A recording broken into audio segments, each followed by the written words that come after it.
Welcome back. We're looking at the impact of an Obama presidency on Latin America, a region that many accuse the Bush administration of overlooking.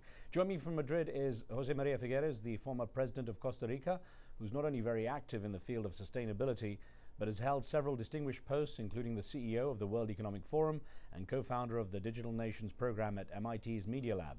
He's currently CEO of Grupo Felipe, based in Spain. Let's get back to our questions. And Mr. President, one thing that you mentioned about the poverty situation in Latin America overall and the kind of the dissatisfaction it causes with people. And I wonder, President Bush has often blamed poverty for fueling terrorism. When you look at where Latin America stands as a group of nations on that front, what risk to security is there if that is not addressed, certainly from America's point of view? I don't think there's a risk of security from America's point of view. I think there's a risk of security from each country's internal position. One of the main challenges which unfortunately Latin America is having to face is, of course, on the one side, the lack of personal safety within many of our countries, and on the other side, the war on narcotics and drugs, as we have seen very clearly manifested in very recent times in Mexico. Those two issues are, in my judgment, very much fueled by the lack of opportunities that we are giving our people. We need to concentrate on fighting poverty. And the effective way to do that today is to enable the use of technologies, of information communication technologies that enable and empower our Latin American people to begin to carve their own well-being within their societies. There's a tremendous amount, Riz, that we can do in terms of furthering the development equation if we begin to use the technologies that are off the shelf today.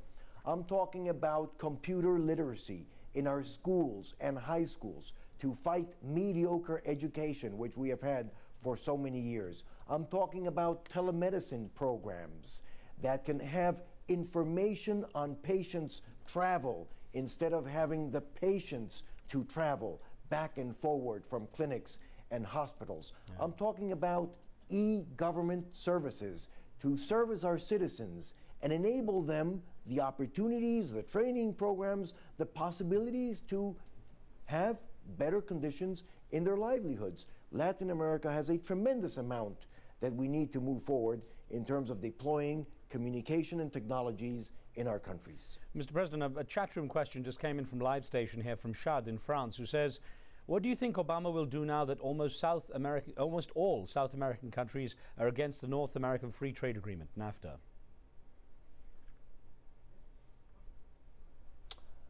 I don't think it will be something that will be addressed by the U.S. as a priority to begin with.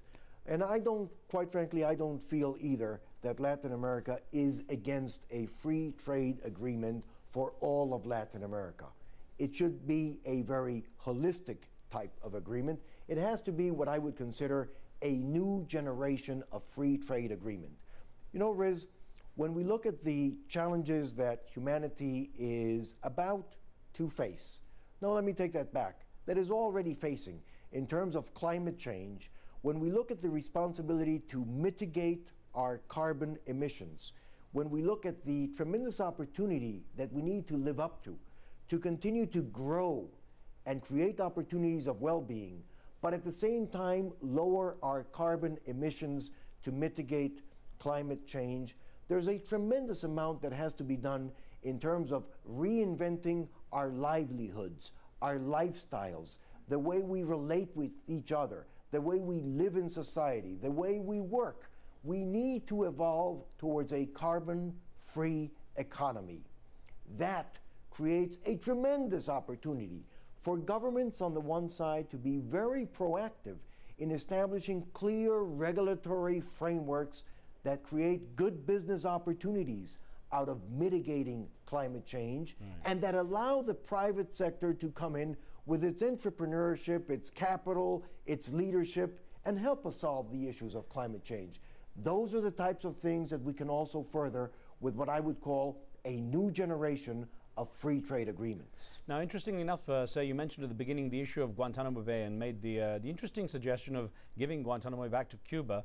And I wonder, with what Cuba represents symbolically to so many Americans, what you feel could be done in relation to this question we had from the chat room from Chris in Brighton in the UK, who says, will the Obama administration ease the trade embargo on Cuba? What kind of opportunity is there? I think there's a tremendous opportunity for the new administration to do so. But, you know, Riz, I think that there are two global challenges in terms of geopolitics, which are no longer an issue of international policy for the U.S., but are an issue of internal local politics for the United States. And I'm referring very clearly here to Cuba and to Israel in the context of the Palestinian situation. U.S. policy towards Cuba is not dictated by what are the international considerations of the United States towards Cuba. U.S. policy towards Cuba is dictated on what has to be done so that the Cubans living in Miami and New Jersey and Washington vote one way or another way in the U.S. elections. Just like U.S. policy towards Israel is not so much dictated as part of an international consideration towards Israel and the region, but very much as what will satisfy the Israeli powerful lobby within the United States with respect to how U.S. policy goes.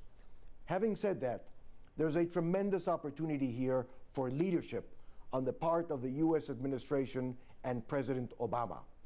Giving back Guantanamo to Cuba costs the U.S. nothing in economic terms and much less in geopolitical strategic terms, but sends a tremendous message to the world that there is a U.S. that is now willing to look at the world in a different texture. Right.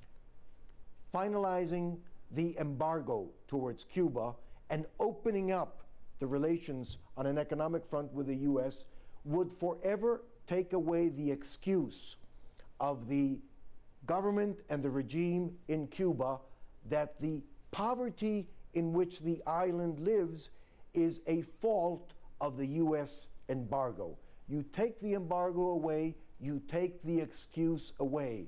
And the government in Cuba that has led a tremendously successful revolution in terms of giving their people health and education and housing will have no alternative but to embark on a second revolution on which I wish them all the well-being to give their people economic prosperity, which is what Cubans desire and very much deserve.